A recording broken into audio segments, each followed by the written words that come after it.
السلام علیکم ورحمۃ اللہ وبرکاتہ۔ سورۃ الطور مکیہ، سورۃ طور مکی ہے۔ بسم اللہ الرحمن الرحیم، شروع اللہ کے نام سے جو بڑا مہربان نہایت رحم والا ہے۔ والطور، اور طور کی قسم۔ واؤ جب شروع میں آتا ہے، یہاں ذہن میں رکھے گا، واؤ جب شروع میں آتا ہے تو قسم کے معنوں میں آتا ہے، ٹھیک ہے۔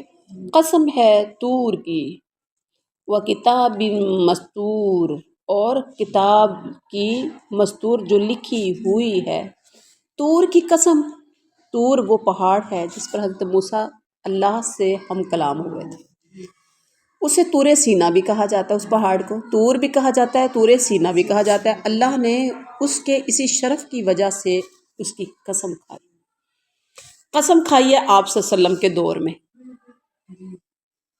تو یہ کس وجہ سے اس طور پہاڑ کو اتنی اہمیت ملی کہ اللہ نے وہاں موسیٰ سے بات کی تھی، سبحان اللہ۔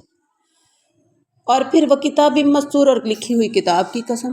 مستور کے معنی ہے مکتوب، لکھی ہوئی چیز۔ اور قرآن مجید میں اس کے مختلف معنی بیان کیے گئے ہیں۔ قرآن مجید، لوح محفوظ، تمام کتب منزلہ، یا وہ انسانی عمل نامے جو فرشتے لکھتے ہیں۔ بات سمجھ میں آ گئی؟ فی رق منشور، ورق میں جو کھلے ہوئے، منشور بکھرے ہوئے۔ اچھا، مستور کے یہ متعلق ہے مستور کے۔ رق وہ باریک چمڑا جس پر لکھا جاتا ہے۔ منشور مبسوط کے معنی میں، جس کا معنی ہے پھیلایا یا کھلا ہوا، جیسے ورقے کھلے ہوتے ہیں۔ والبیت المعمور، اور بیت معمور کے، یعنی معمور اور بیت گھر، معمور آباد، اور آباد گھر کی، پیچھے یہ قسمیں کھائی جا رہی ہیں، ٹھیک ہے، اور آباد گھر کی قسم۔ یہ بیت معمور کہاں ہے؟ 7ویں آسمان پر وہ عبادت خانہ ہے جس میں فرشتے عبادت کرتے ہیں۔ یہ عبادت خانہ فرشتوں سے اس طرح بھرا ہوتا ہے کہ روزانہ اس میں 70,000 فرشتے عبادت کے لیے آتے ہیں، جن کی پھر دوبارہ قیامت تک باری نہیں آتی۔ اندازہ لگائیں فرشتے ہوں گے کتنے، اللہ اکبر۔ جیسا کہ احادیث معراج میں بیان کیا گیا ہے کہ بیت معمور سے مراد خانہ کعبہ لیتے ہیں، جو عبادت کے لیے آنے والے انسانوں سے ہر وقت بھرا رہتا ہے۔ معمور کے معنی ہے آباد اور بھرے ہوئے، دونوں آپ کر لے سکتے ہیں۔ وہ عبادت خانہ جو آسمانوں پر ہے، یا وہ عبادت خانہ جو خانہ کعبہ ہے۔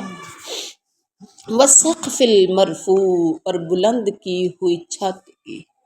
بلند کی ہوئی چھت سے مراد آسمان ہے، جو زمین کے لیے بمنزلہ چھت ہے۔ جیسے آپ گھر بناتے ہیں، کمرہ بناتے ہیں، تو کمرے کا فرش اور چھت ہے، ایسے ہی زمین کو فرش مراد لیں اور آسمان کو چھت۔ والبحر المسجور، اور بحر المسجور، ابلتے ہوئے سمندر کی، ابلتے ہوئے سمندر کی، ابلتے ہوئے یا بھڑکائے ہوئے سمندر کی قسم کھائی، ٹھیک ہے۔ مسجور کے معنی ہے بھڑکائے ہوئے۔ بعض کہتے ہیں کہ اس سے وہ پانی مراد ہے جو زیر عرش ہے، جس سے قیامت والے دن بارش ہوگی۔ اس سے مردہ جسم زندہ کیے جائیں گے۔ بعض کہتے ہیں کہ اس سے مراد سمندر ہیں، ان میں قیامت والے دن آگ بھڑک اٹھے گی، جیسے سورۃ التکویر میں 30ویں سپارے میں ہم پڑھیں گے، وَإِذَا الْبِحَارُ سُجِّرَتْ، جب سمندر بھڑکا دیے جائیں گے۔ امام شوکانی نے اسی مفہوم کو اولا مراد لیا ہے، اولا قرار دیا ہے۔ بعض نے مسجور کے معنی مملو، بھرے ہوئے، یعنی بھرے ہوئے سمندر کی قسم، یعنی فی الحال سمندروں میں آگ تو نہیں ہے، البتہ وہ پانی سے بھرے ہوئے ہیں۔ امام طبری نے اس قول کو زیادہ اختیار کیا ہے، اس کے اور بھی کئی معنی بیان کیے گئے ہیں۔ واللہ اعلم بمرادہ۔ ان عذاب ربک لواقع، بے شک آپ کے رب کا عذاب تو یقیناً واقع ہونے والا ہے۔ ما لہ من دافع، اس کو کوئی ہٹانے والا نہیں ہے۔ یوم تمور السماء مورا، جس دن تمور حرکت کرے گا آسمان، مورا سخت حرکت کرنا، وتسیر الجبال سیرا، اور چلیں گے پہاڑ بہت چلنا، یعنی پہاڑ تیزی تیزی سے چلنا شروع ہو جائیں گے۔ فَوَيْلٌ يَوْمَئِذٍ لِّلْمُكَذِّبِينَ، پس ہلاکت ہے اس دن سب جھٹلانے والوں کے لیے۔ الَّذِينَ هُمْ فِي خَوْضٍ يَلْعَبُونَ، جو وہ فضول بحث میں سب کھیل رہے ہیں.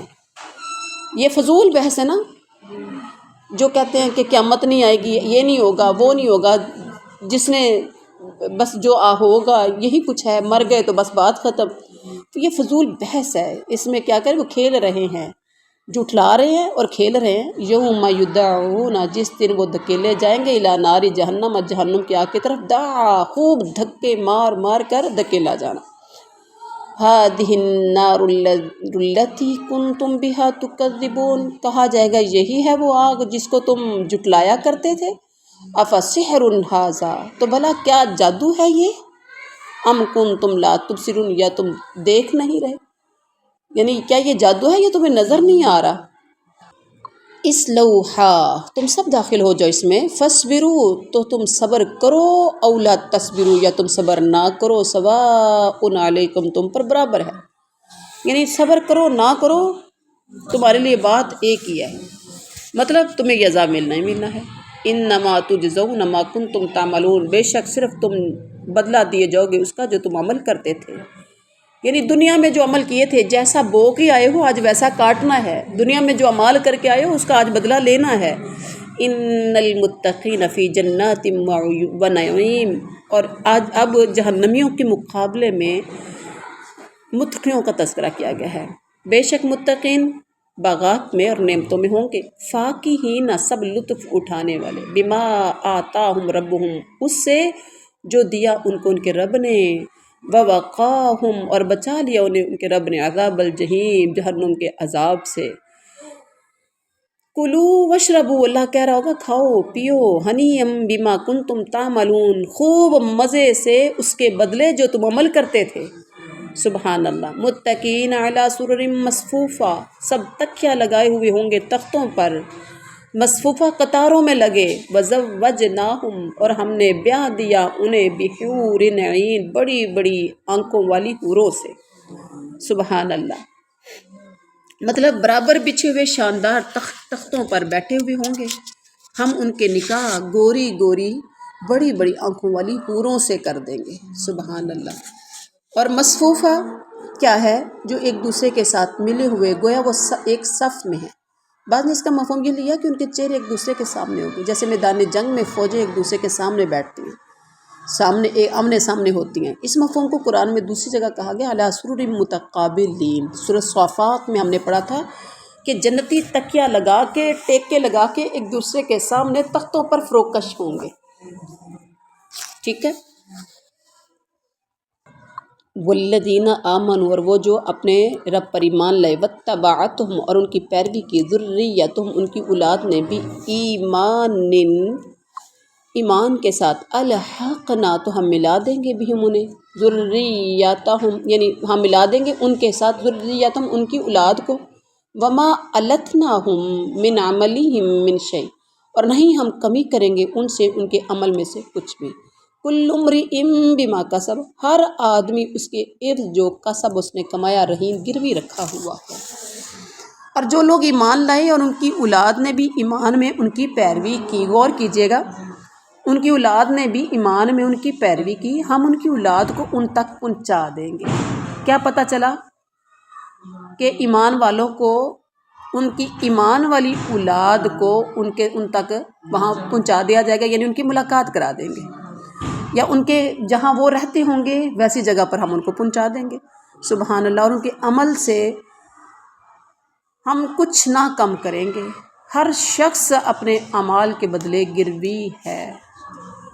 ہر شخص اپنے اعمال کے بدلے گروی ہے. اچھا، اب یہاں غور کیجیے گا، جن کے باپ اپنے اخلاص، تقوی، عمل اور کردار کی بنیاد پر جنت کے اعلیٰ درجوں پر فائز ہوں گے، اللہ تعالیٰ ان کی ایماندار اولاد کے بھی درجے بلند کر کے ان کو ان کے باپوں تک ملا دے گا. یہ نہیں کرے گا کہ ان کے باپوں کے درجے کم کر کے ان کی اولاد والے کم تر درجوں میں انہیں لے آئے. یعنی کہ نیچے سے اولاد کے اگر درجے کم بھی ہوں گے نا، تو ایسا نہیں ہوگا کہ باپ کے درجوں کو کم کر کے نیچے لے آئے، بلکہ ان کی اولاد کے درجوں کو بلند کر کے اوپر لے جائے گا. سبحان اللہ. یعنی اہل ایمان پر 2 گنا احسان اللہ فرمائے. ایک تو باپ بیٹوں کو آپس میں ملا دے گا تاکہ ان کی آنکھیں ٹھنڈی ہوں، بشرط کہ دونوں ایماندار ہوں. دوسرا یہ کہ کم تر درجے والوں کو اٹھا کر اونچے درجوں پر فائز کر دے گا، ورنہ دونوں کے ملاپ کا یہ طریقہ بھی ہو سکتا ہے کہ اے کلاس والوں کو بی کلاس دے دی جائے۔ یہ بات چونکہ اس کے فضل و احسان سے کم تر ہے، فروتر ہے، اس لیے وہ ایسا نہیں کرے گا کہ اے بی والوں، اے اور بی دو درجات ہیں، اے ہائیسٹ لوگوں کے لیے ہوتا ہے نا، اب اے والوں کو بی میں نہیں لائے گا لیکن بی والے کو اٹھا کے اے میں لے کے آ جائے گا۔ سبحان اللہ، یہ تو اللہ کا احسان ہے جو اولاد پر آبا کے عملوں کی برکت سے ہوگا۔ حدیث میں آتا ہے کہ اولاد کی دعا اور استغفار سے آبا کے درجات میں بھی اضافہ ہوتا ہے۔ ایک شخص کے جب جنت میں درجے بلند ہوتے ہیں تو وہ اللہ تعالیٰ سے اس کا سبب پوچھتا ہے۔ اللہ تعالیٰ فرماتا ہے تیری اولاد کی تیرے لیے دعائیں مغفرت کرنے کی وجہ سے آج تیرا درجہ بلند ہوا ہے۔ اس کی تائید اس حدیث سے بھی ہوتی ہے کہ جس میں آتا ہے جب انسان مر جاتا ہے تو اس کے عمل کا سلسلہ بالکل منقطع ہو جاتا ہے، حدیث ہے نا۔ البتہ 3 چیزوں کا ثواب موت کے بعد بھی جاری رہتا ہے۔ ایک صدقہ جاریہ، آپ اپنی زندگی میں کوئی صدقہ کر جائیں۔ دوسرا وہ علم جس سے لوگ فیض یاب ہوتے رہیں۔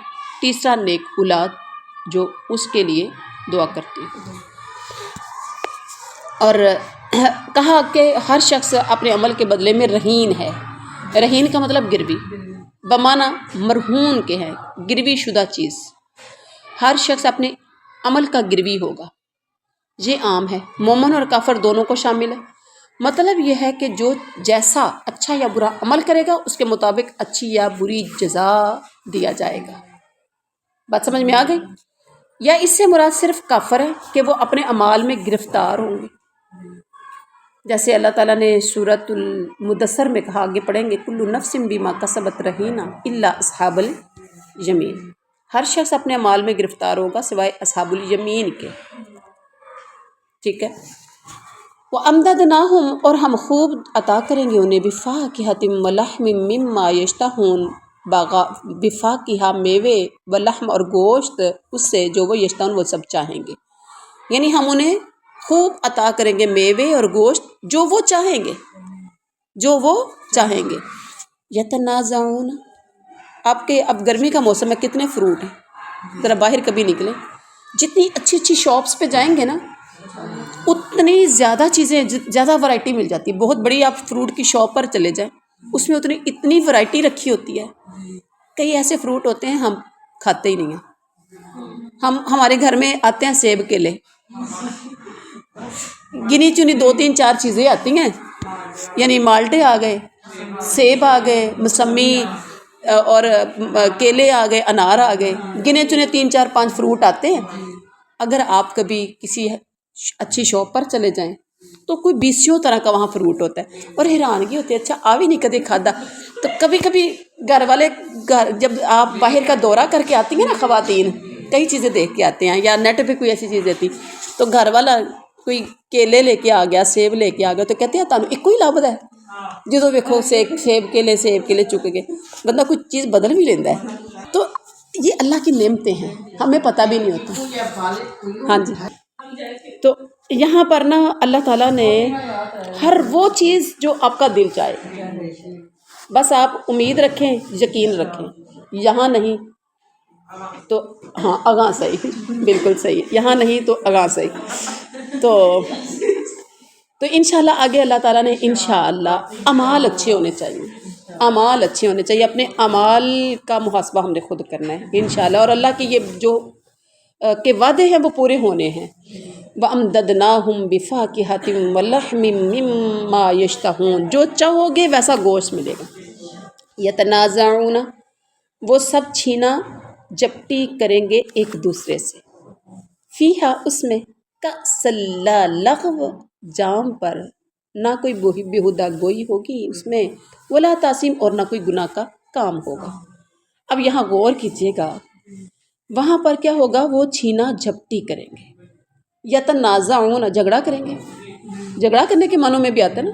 ایک اور بات، یتعاوتون کے معنی میں ہے، یا یتناولون کے، یعنی ایک دوسرے سے لیں گے، یا پھر وہ معنی ہے جو فاضل مترجم نے کیے ہیں، کیا کہ وہ کیا ہوگا، وہ ایک دوسرے سے چھینا جھپٹی کریں گے۔ بس جیسے ہوتا ہے نا فن میں جلدی جلدی پکڑنے کی کوشش کرتے ہیں، اور کوئی پکڑتے ہیں تو ایک دوسرے کے گلاس کے ساتھ تھوڑا سا گلاس لگاتے ہیں، ہے نا؟ تو کچھ بھی ہوگا، یعنی جب تخت مل گئے، بیڈ اتنے خوبصورت مل گئے، تکیے داؤن تکیے مل گئے، ایک ایک نعمت مل گئی، ہر وہ چیز جو آپ کا دل کرے گا وافر مقدار میں سب کچھ ہوگا، تو پھر یہ فن کے ساتھ خوش طبی کے لیے، اپنی طبیعت کو خوش کرنے کے لیے یہ کچھ کریں گے، سبحان اللہ۔ اور کاسن اس پیالے اور جام کو کہتے ہیں جو شراب یا کسی اور مشروب سے بھرا ہوا ہو، خالی برتن کو کاس نہیں کہتے، ٹھیک ہے؟ ولا تاثیم، اور کوئی گناہ کا کام بھی نہیں ہوگا۔ کیا ہوگا کہ گناہ کا کام کوئی ایسا نہ وہ یعنی وہ شراب پی کے تو نہ تو بےہودہ گوئی ہوگی ان سے، اور نہ کوئی گناہ کا کام، یعنی شراب میں دنیا کی شراب کی تاثیر نہیں ہوگی، اسے پی کر نہ کوئی بہکے گا، نہ کوئی لغو بات کرے گا، نہ اتنا مدہوش اور مست ہوگا کہ گناہ کا ارتکاب کرنا شروع ہو جائے، ماں بیٹی کی پہچان ہی بھول جائے، ایسا بھی نہیں ہوگا۔ وَيَطُوفُ، اور وہ چکر لگا رہے ہوں گے ان پر غلمان لہم، 9 عمر لڑکے ان کی خدمت کے لیے، کأنہم، گویا کہ وہ لؤلؤ مکنون، چھپے ہوں، موتی ہوں چھپے ہوئے، سبحان اللہ، یعنی جنتیوں کی خدمت کے لیے انہیں 9 عمر خادم دیے جائیں گے جو ان کی خدمت کے لیے پھر رہے ہوں گے، اور حسن و جمال اور صفائی اور رعنائی میں وہ ایسے ہی ہوں گے جیسے موتی جسے ڈھک کر چھپا کر رکھا گیا ہو تاکہ وہ ہاتھ لگنے سے اس کی چمک دمک ماند نہ پڑ جائے، سبحان اللہ۔ ایسے ان کی خدمت کے لیے لڑکے ہوں گے، وَأَقْبَلَ بَعْضُهُمْ عَلَىٰ بَعْضٍ يَتَسَاءَلُونَ، اور متوجہ ہوں گے ان کے بعض پر وہ ایک دوسرے سے سوال کرتے ہوں گے۔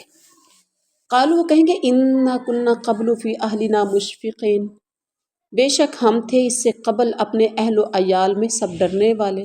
جنتی آپس میں بیٹھے بیٹھے باتیں کیا کریں گے کہ ہم آپس میں ایک دوسرے کی طرف متوجہ ہو کر سوال کریں گے، کہیں گے کہ اس سے پہلے ہم اپنے گھر والوں میں بہت ڈرا کرتے تھے، کس سے؟ اللہ کے عذاب سے، اس لیے کہ اس عذاب سے بچنے کا اہتمام بھی کرتے رہے، اس لیے کہ انسان کو جس چیز کا ڈر ہوتا ہے اس سے بچنے کے لیے وہ تنگ و دو بھی کرتا ہے کہ نہیں کرتا؟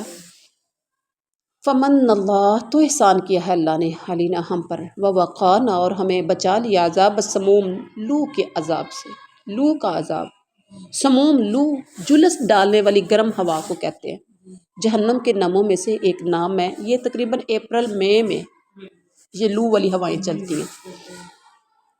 انا کننا من قبل، بے شک ہم تھے اس سے قبل، ندعوہ، ہم اس کو پکارا کرتے، انہ هو البر الرحیم، بے شک وہ بہت ہی احسان کرنے والا، بہت مہربان ہے، سبحان اللہ۔ فذکر فما انت، فذکر، آپ نصیحت کیجئے، پس نہیں ہے انت، آپ، بنعمت ربک، اپنے رب کی مہربانی سے، بکاہن، ہرگز کوئی کاہن، ولا مجنون، اور نہ کوئی دیوانے۔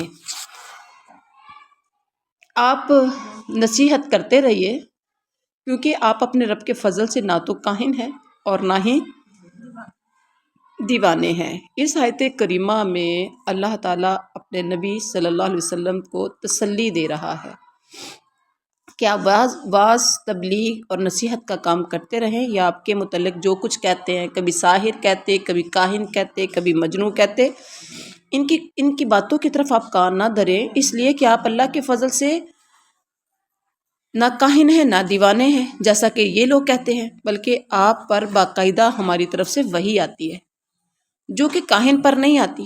آپ جو کلام لوگوں کو سناتے ہیں وہ دانش اور بصیرت کا آئینہ دار ہے، ایک دیوانے سے اس طرح کی گفتگو کیسے ممکن ہو سکتی ہے؟ تو آگے کہا ام یقولون، کیا وہ کہتے ہیں یہ شاعر، ایک شاعر ہے، نتربص، ہم انتظار کرتے ہیں بھی اس پر، ریب المنون، زمانے کی گردش کا، زمانے کی گردش کا۔ اب ریب کیا ہے؟ ریب المنون، ریب کے معنی ہے حوادث، منون موت کے ناموں میں سے ایک نام ہے، منون موت کے ناموں میں سے ایک نام ہے، مطلب ہے کہ قریش مکہ اس انتظار میں ہیں کہ زمانے کے حوادث سے شاید اس محمد صلی اللہ علیہ وسلم کو موت آ جائے اور ہمیں چین نصیب ہو جائے، جو اس کی دعوت اور توحید سے ہم سے جو چین جو سکون چھین لیا ہے اس نے، اس کے مرنے سے شاید وہ سکون مل جائے۔ قل، میرے نبی کہہ دیجئے، تربصوا، تم سب انتظار کرو، فانی معکم من المتربصین، بس بے شک میں بھی تمہارے ساتھ انتظار کرنے والوں میں سے ہوں، تم انتظار کرو۔ مطلب اس کا یہ ہے کہ دیکھو موت پہلے کسے آتی ہے اور ہلاکت کس کا مقدر بنتی ہے۔ بالکل ایسے ہی جیسے لاس اینجلس میں وہ غزہ کی موت کا انتظار کر رہے تھے تو اپنی ہو گئی سب کی، غزہ کی بربادی چاہ رہے تھے، اپنی غزہ پر قابو پانا چاہ رہے تھے تو رب کائنات نے ان کی اپنے سب چیزوں پر کیا کر لیا، قابو پا لیا۔ ام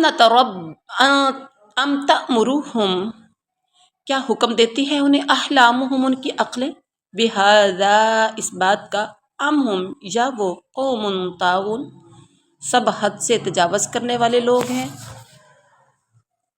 اچھا، کیا یہ کہتے ہیں، کیا ان کی عقلیں انہیں یہی سکھاتی ہیں یا یہ لوگ ہی سرکش ہیں؟ مطلب یہ کہ یہ سرکش لوگ ہیں اور گمراہ لوگ ہیں، یہی سرکشی اور گمراہی انہیں ان باتوں پر تیار کرتی ہے کہ تم یہ کام کرو۔ ام یقولون تقولہ، کیا وہ سب کہتے ہیں کہ اس نے خود گڑھ لیا ہے؟ کس کو گڑھ لیا؟ خود تقولہ، اس نے خود گڑھ لیا، کس کو؟ قرآن کو۔ بل لا یؤمنون، بلکہ وہ سب ایمان نہیں لاتے۔ مطلب یہ ہے کہ کیا یہ کہتے ہیں کہ اس نبی نے قرآن خود گڑھ لیا ہے؟ واقعہ یہ ہے کہ وہ ایمان نہیں لاتے۔ قرآن گڑھنے کے الزام پر ان کو آمادہ کرنے والا بھی ان کا کفر ہی ہے، کفر کی وجہ سے وہ قرآن کو نہیں مانتے۔ فلیاتو، پس چاہیے کہ وہ سب لے آئیں، بحدیث، کسی بات کو، بحدیث مثلہ، اس قرآن کے مثل، اس کے مثل یعنی قرآن کے مثل، ان کنتم صادقین، اگر وہ سب سچے ہیں، یہ ہے ان کانوا صادقین، اگر وہ سب سچے ہیں۔ مطلب یہ کہ اگر یہ سچے ہیں تو بھلا اس جیسی ایک ہی بات بھی تو لے کر آئیں، ایک بات یعنی قرآن جیسی ایک بات بنا کر لائیں۔ نبی گھڑ سکتا ہے تو یہ نہیں گھڑ سکتے؟ نبی عربی تھا نا، قرآن عربی میں لے کر آیا، تو یہ بھی تو، ان کی بھی تو زبان عربی، عربی میں تو انسان بہت کچھ بول سکتا ہے، لیکن یہ بھی کیسا کر کے دیکھ لے۔ ام خلقو، کیا وہ سب پیدا کیے گئے ہیں، من غیر شیء، کسی چیز کے بغیر، ام یا ہم الخالقون، وہ سب خود ہی اپنے آپ کو پیدا کرنے والے ہیں۔ ام خلقو، ام خلقو، کیا یہ بغیر کسی پیدا کرنے والے کے خود بخود پیدا ہو گئے ہیں یا یہ خود پیدا کرنے والے ہیں؟ مطلب یہ ہے کہ اگر واقعی ایسا ہے تو پھر کسی کو یہ حق نہیں کہ انہیں کسی بات کا حکم دے یا کسی بات سے منع کرے۔ جو خود ہی پیدا کیا گیا ہے نا، وہ تو انڈیپینڈنٹ ہے، اس کو تو کسی کی بات سننے ماننے کی ضرورت ہی نہیں ہے۔ لیکن جب ایسا نہیں ہے بلکہ انہیں ایک پیدا کرنے والے نے پیدا کیا ہے، تو ظاہر ہے اس کا انہیں پیدا کرنے کا بھی تو کوئی خاص مقصد ہوگا۔ اللہ کا بھی تو خاص مقصد ہے نا، وما خلقت الجن والانس الا لیعبدون، اللہ نے تو اپنا مقصد بتایا۔ اور ایسے کیسے ہو سکتا ہے کہ وہ انہیں پیدا کر کے یوں ہی چھوڑ دے، مرضی کی زندگی گزار لو۔ ام خلق السماوات والارض، کیا انہوں نے پیدا کیا آسمان اور زمین کو، بل لا یوقنون، نہیں، بلکہ یہ یقین نہیں رکھتے، نہ تو انہوں نے زمین و آسمان کو پیدا کیا، انہوں نے یہ، ان کا یقین ہی نہیں ہے۔ ام عندہم خزائن ربک، کیا ان کے پاس خزانے ہیں آپ کے رب کے؟ ام ہم المسیطرون، یا وہ سب داروغہ ہیں؟ مطلب کیا ان کے پاس زمین کے یعنی آپ کے رب کے خزانے ہیں یا وہ سب داروغہ ہیں؟ خزانے ہوں تو انسان پھر بھی کچھ سمجھ آتی ہے، یا وہ داروغہ ہیں، داروغہ کا مطلب حفاظت کرنے والے ہیں اس کی، تو پھر بھی سمجھ آتی ہے، دونوں ہی چیزیں نہیں ہیں۔ ام لہم، کیا ان کے لیے سلم یستمعون، کوئی سیڑھی ہے کہ وہ سب سن لیتے ہیں، فی، اس میں چڑھ کر، فلیاتوا مستمعوہم، پھر چاہیے کہ وہ لے آئیں ان کا سننے والا، بسلطان مبین، کوئی واضح دلیل کو۔ کیا ان کے پاس کوئی سیڑھی ہے جس پر چڑھ کر وہ اچھی طرح سن لیتے ہیں؟ اگر ایسا ہے تو ان کا سننے والا کوئی روشن دلیل پیش کرے۔ مطلب یہ کہ یہ ان کا دعویٰ ہے کہ سیڑھی کے ذریعے سے یہ بھی محمد صلی اللہ علیہ وسلم کی طرح آسمانوں پر جا کر ملائکہ کی باتیں یا ان کی طرف جو وحی کی جاتی ہے وہ سن آئے۔ اگر ان کے ذہن کے مطابق محمد صلی اللہ علیہ وسلم ایسے کرتے تو یہ بھی کر کے آ جائے، لیکن ایسا کوئی سین نہیں تھا۔ ام لہ البنات، کیا اس کے لیے بیٹیاں ہیں، ولکم البنون، اور تمہارے لیے سارے کے سارے بیٹے۔ ام تسألوہم، کیا آپ مانگتے ہیں ان سے اجرن، کوئی مزدوری؟ اب اللہ اپنے نبی کی طرف ہو گیا، کیا آپ ان سے کوئی مزدوری مانگتے ہیں، کوئی اجرت مانگتے ہیں؟ فہم من مغرم مثقلون، اس کے تاوان سے وہ بوجھل کیے جانے والے ہیں، اس کے وہ تاوان سے بوجھل کیے جانے والے ہیں۔ یعنی میرے نبی، کیا آپ ان سے کوئی اجرت مانگتے ہیں کہ یہ اس کے تاوان سے بوجھل ہو رہے ہیں، یعنی اس کی ادائیگی ان کے لیے مشکل ہو رہی ہے۔ ام عندہم الغیب، یا ان کے پاس کوئی غیب کا علم ہے، فہم یکتبون، تو وہ لکھ لیتے ہیں۔ ام یریدون کیدا، کیا وہ سب ارادہ کرتے ہیں کسی داؤ کا، کیا وہ ارادہ کرتے ہیں کسی داؤ کا، کسی مکر کا؟ فالذین کفروا، تو وہ لوگ جنہوں نے کفر کیا، ہم المکیدون، وہی سب چال میں آنے والے ہیں، وہی سب چال میں آنے والے ہیں۔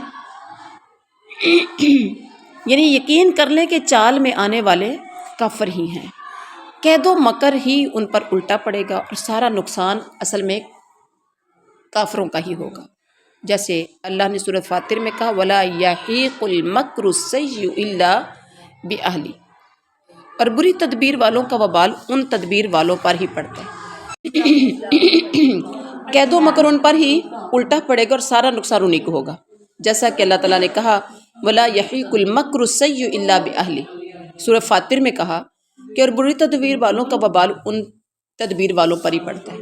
اور یہ بالکل ایسا ہی آپ نے زندگی میں آزما کر بھی دیکھا ہوگا، جو کسی کے سامنے گڑھا کھودتا ہے وہ اس میں خود گرتا ہے، جو کسی کے لیے برا سوچتا ہے وہ اس کے لیے خود برا ہو جاتا ہے۔ تو بدر میں یہ کافر جو مارے گئے اور بھی بہت سی جگہوں پر ذلت و رسوائی سے وہ دوچار ہوئے تھے، تو وہ مکر ان پر ہی الٹا پڑا نا۔ ساری زندگی وہ مسلمانوں کو مارنے کے لیے تلے رہے اور مرتے خود رہے، مسلمانوں کو نکالنے کا پر تلے رہے، اور جب مکہ فتح ہوا تو خود نکلنا پڑا۔ ام لہم الہ غیر اللہ، کیا ان کے لیے کوئی اور معبود ہے اللہ کے سوا؟ سبحان اللہ عما یشرکون، پاک ہے اللہ اس سے جو وہ شریک ٹھہراتے ہیں۔ وَإِن يَرَوْا، اور اگر وہ سب دیکھ لیں، کسفا من السماء، کوئی ٹکڑا آسمان سے، ساقطا یقولو، گرتا ہوا، یقولو وہ سب کہہ دیں گے سحاب مرقوم، تہ بتہ بادل ہے، سحاب مرقوم، تہ بتہ بادل ہے، تہ بتہ بادل ہے۔ اگر یہ لوگ آسمان کے کسی ٹکڑے کو گرتا ہوا دیکھ لیں تب بھی کہہ دیں گے کہ یہ تہ بتہ بادل ہے۔ مطلب یہ ہے کہ یہ اپنے کفر و عناد، ضد، ہٹ درمی پھر اس سے پھر بھی باز نہیں آئیں گے، بلکہ ڈٹائی کا مظاہرہ کرتے ہوئے کہیں گے یہ عذاب نہیں، بلکہ ایک پر ایک بادل چڑھا آ رہا ہے۔ تو بلکہ جیسا کہ بعض موقعوں پر ایسا ہوتا بھی ہے، جو انہوں نے پہلے دیکھے ہوتے ہیں کہ بادل تہ بتہ تھے تو انہوں نے ہمیں نقصان نہیں دیا تو یہ بھی نقصان نہیں دیں گے۔ فذرہم، آپ انہیں چھوڑ دیجیے، حتیٰ یہاں تک کہ یلاقوا یومہم الذی فی، وہ سب جا ملیں اپنے اس دن کو، الذی فی، جس دن یوسعقون، وہ سب بے باک کیے جائیں گے، وہ سب بے باک مطلب بے ہوش کر دیے جائیں گے، آپ انہیں چھوڑ دیجیے۔ یوم لا یغنی عنہم، جس دن کام نہ آئے گی ان کے قیدہم، ان کی کوئی چال، شیئن کچھ بھی، ولا ہم ینصرون، اور نہ وہ مدد دیے جائیں گے۔ وہ دن ایسا ہوگا جب بے ہوش کر دیے جائیں گے، اس دن کوئی کچھ کام نہیں ان کے آئے گا۔ وَإِنَّ لِلَّذِينَ ظَلَمُوا عَذَابًا، اور پھر ان لوگوں کے لیے جنہوں نے ظلم کیا ایک عذاب ہے، دون ذالک، اس کے علاوہ، وَلَٰكِنَّ أَكْثَرَهُمْ لَا يَعْلَمُونَ، اور لیکن وہ جانتے نہیں ہیں۔ اب یہاں غور کیجئے کہ بے شک ظالموں کے لیے اس کے علاوہ اور عذاب بھی ہیں، جو عذاب آنا ہے جس کے ساتھ ان کی ہلاکت ہونی ہے وہ عذاب ہی نہیں ہے، اس کے علاوہ اور بھی عذاب ہیں، ان کے علاوہ اس کے علاوہ ان کے لیے اور بھی عذاب ہیں دنیا میں، جیسے اللہ تعالیٰ فرماتے ہیں وَلَنُذِيقَنَّهُم مِّنَ الْعَذَابِ الْأَدْنَىٰ دُونَ الْعَذَابِ الْأَكْبَرِ لَعَلَّهُمْ يَرْجِعُونَ، بڑے عذاب سے پہلے ہم ان کو چھوٹا عذاب چکھائیں گے تاکہ وہ رجوع کر لے۔ آپ کو پتہ ہے کبھی آپ کے اچانک پیٹ درد ہو، اچانک سر درد ہو، اچانک کوئی ایسا مسئلہ ہو، تو آپ فوراً اللہ توبہ کرنا شروع کر دیتے، بس مر گئے، اب بس زندگی کی آخری سانس چل رہے۔ کبھی ایسا ہوتا ہے؟ شاید اب میں بچوں یا نہ بچوں، ٹھیک ہے؟ تو چھوٹی چھوٹی چیزیں جو ہوتی ہیں نا، یہ چھوٹے چھوٹے تکلیفیں، پریشانیاں، یہ ہمیں اپنی موت یاد کرا دیتی ہیں۔ تو اسی طرح سے ان کو چھوٹے چھوٹے عذاب جو آتے ہیں وہ آخرت کی یاد دلا دیتے ہیں، شاید یہ لوٹ آئے، شاید یہ لوٹ آئے۔ لیکن وَاصْبِرْ لِحُکْمِ رَبِّکَ، اور آپ صبر کیجیے اپنے رب کے حکم آنے تک۔ فَإِنَّکَ، پس بے شک آپ، بِأَعْیُنِنَا، ہماری آنکھوں کے سامنے ہیں۔ وَسَبِّحْ بِحَمْدِکَ، اور آپ پاکی بیان کیجیے اپنے رب کی تعریف کے ساتھ، حِینَ تَقُومُ، جس وقت آپ کھڑے ہوں، جس وقت آپ کھڑے ہوں۔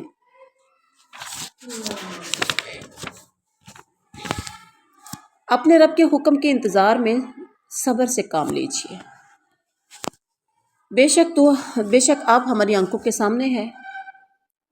صبح کو جب آپ اٹھیں تو اپنے رب کی پاکی اور حمد بیان کریں، مطلب آپ اذکار کیجیے، اللہ کو یاد کیجیے، اور رات کو بھی اس کی تسبیح پڑھیے، اور ستاروں کے ڈوبتے وقت بھی پڑھیے۔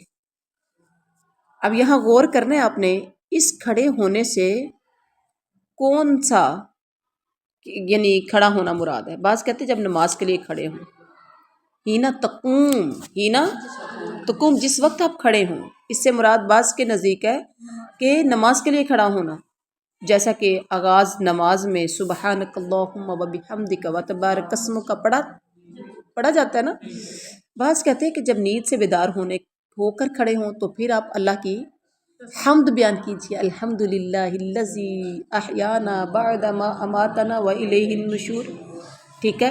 اس وقت بھی اللہ کی تسبیح اور تحمید مسنون ہے، سنت سے ثابت ہے کہ آپ کس طرح سے اٹھیں۔ بعض کہتے ہیں کہ جب کسی مجلس سے کھڑے ہوں تو پھر بھی تسبیح بیان کریں، جیسے کہ حدیث میں آتا ہے جو شخص کسی مجلس سے اٹھنے سے پہلے یہ دعا پڑھ لے گا تو یہ اس کی مجلس کے گناہوں کا کفارہ ہو جائے گا۔ سبحانک اللہم وبحمدک اشہد ان لا الہ الا انت استغفرک واتوب الیک، اے اللہ تو پاک ہے اور تیرے لیے یہی تعریف ہے، میں گواہی دیتا ہوں کہ تیرے سوا کوئی معبود نہیں، میں تجھ سے معافی اور توبہ کا طلبگار ہوں۔ اچھا، اس کے بعد کہا اپنے رب کی پاکی اور حمد بیان کیجیے اور رات کو بھی اس کی تسبیح پڑھیے۔ اس سے مراد قیام اللیل ہے، رات کا قیام، یعنی نماز تہجد، جو عمر بھر نبی صلی اللہ علیہ وسلم کا معمول رہا ہے۔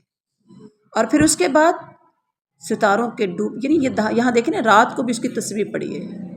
اللہ کے نبی صلی اللہ علیہ وسلم نے ساری زندگی نماز تہجد پڑھی نا۔ اور پھر ستاروں کے ڈوبتے وقت بھی، ستاروں کے وَإِدْبَارَ النُّجُومِ، اس سے مراد فجر کی 2 سنتیں ہیں۔ نوافل میں سے سب سے زیادہ اس کی نبی کریم صلی اللہ علیہ وسلم حفاظت فرمایا کرتے تھے، فجر کی 2 سنتوں کی، اور کہتے ہیں کہ ای وقت ادباریہ من آخر اللیل، مطلب رات کے آخر جو ہے نا، اس سے مراد رات کا آخری حصہ ہے جب صبح ہو رہی ہوتی ہے۔ ایک اور روایت میں ہے کہ فجر کی 2 سنتیں دنیا و ما فیہا سے بہتر ہیں، یہ مسلم شریف کی حدیث ہے۔ تو بہرحال، اور ستاروں کے ڈوبتے وقت بھی، ستارے کب ڈوبتے ہیں؟ صبح کے ڈوبتے ہیں، ہاں، فجر کی یعنی فجر سے پہلے، ایسے ہی ہے نا، جب صبح ہونے کو ہوتی ہے تو پہلے ستارے وغیرہ ڈوب جاتے ہیں نا، تو وہ والا ٹائم۔ اب آپ غور کیجئے، اللہ کو یہ اوقات کتنے پسند ہوں گے؟ ان اوقات میں اللہ کو یاد کرنا، اللہ کی تحمید، اللہ کی تحدیث، اللہ کی تقدیس بیان کرنا، تسبیح بیان کرنا، یہ اللہ کو کتنا پسند ہے۔ اور بڑی بدقسمتی کی بات ہے، یہی وہ ٹائم ہے جس ٹائم لوگ سوئے ہوتے ہیں، رات پوری جاگتے ہیں، جب 1-2 بجے کا ٹائم ہوتا ہے تو سو جاتے ہیں اور صبح آنکھ نہیں کھلتی۔ ایسا ہوتا ہے کہ نہیں ہوتا؟ ایسا ہوتا ہے۔ اور میں نے شاید پہلے بھی آپ کو بتایا تھا کہ بکریاں رات کو سوتی ہیں ٹائم سے، شام کو سو جاتی ہیں اور صبح سحری ٹائم اٹھ جاتی ہیں۔ کتے ساری رات بھونکتے ہیں، کتے ساری رات بھونکتے ہیں اور صبح سحری ٹائم سو جاتے ہیں۔ اب دیکھیے کتے تعداد میں کتنے زیادہ ہیں، کہ زیادہ تھوڑے ہیں؟ نہیں، آپ دیکھیں کتے رات کو جاگتے ہیں، بھونکتے ہیں، کبھی ان کو کسی نے ذبح کیا؟ ٹھیک ہے، ان کی تعداد تھوڑی ہے، ان کی تعداد، ان میں رحمت نہیں ہے، ان میں برکت نہیں ہے، کیونکہ وہ شام کو سوتی ہیں تو صبح برکت اور رحمت کے ٹائم میں اٹھ جاتی ہیں۔ ان کی تعداد، بکریاں روز بکرے کتنے ذبح ہوتے ہیں، پوری دنیا میں کھایا جاتا ہے اور سب سے مہنگا گوشت بکرے کا گوشت ہے، ٹھیک ہے؟ تو آپ دیکھیں یہ رحمت کے ٹائم میں سوتی ہیں اور رحمت کے ٹائم میں یہ اٹھتی ہیں۔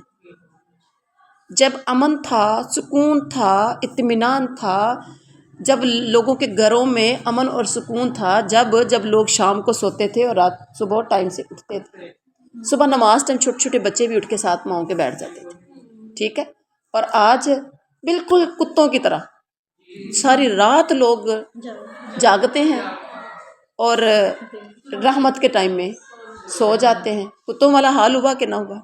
پہلے بکریوں والا تھا، لیکن آج بھی بہت سے مسلمان ہیں جن کا بکریوں والا حال، اور وہ رحمت بھی یقیناً وہ رحمت لوٹتے ہیں، وہ رحمت جو صبح ٹائم سے اٹھتے ہیں وہ رحمت لوٹتے ہیں۔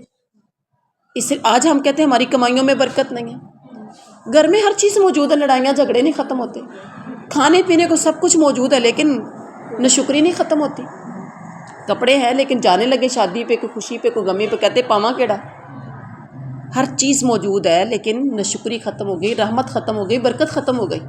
اس کی وجہ یہ ہمارے چال چلن، ہمارے طور طریقے ہی چینج ہو گئے، ٹھیک ہے؟ اور جب تھوڑا کچھ تھا تو کبھی ان چیزوں سے لڑائی نہیں ہوتی تھی۔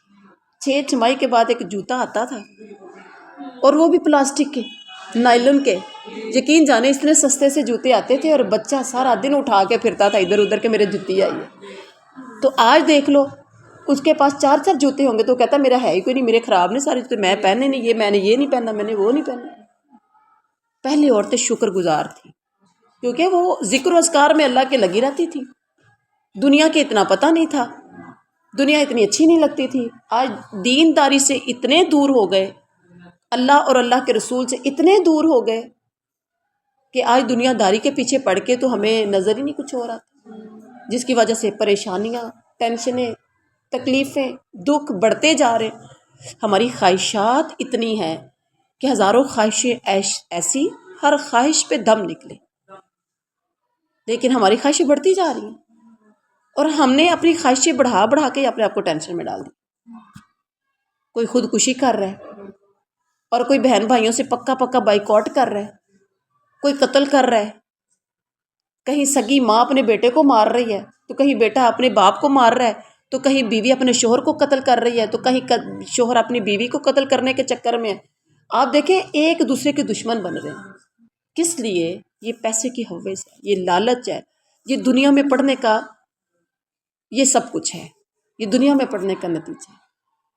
تو اللہ تعالی ہم سب کو اپنے ذکر و اذکار کی طرف مائل کر دے، ہمارے دلوں میں شوق پیدا کر دے اللہ اور اس کے رسول کو یاد کرنے کا۔ سبحان ربک رب العزت عما یصفون وسلام علی المرسلین والحمد للہ رب العالمین۔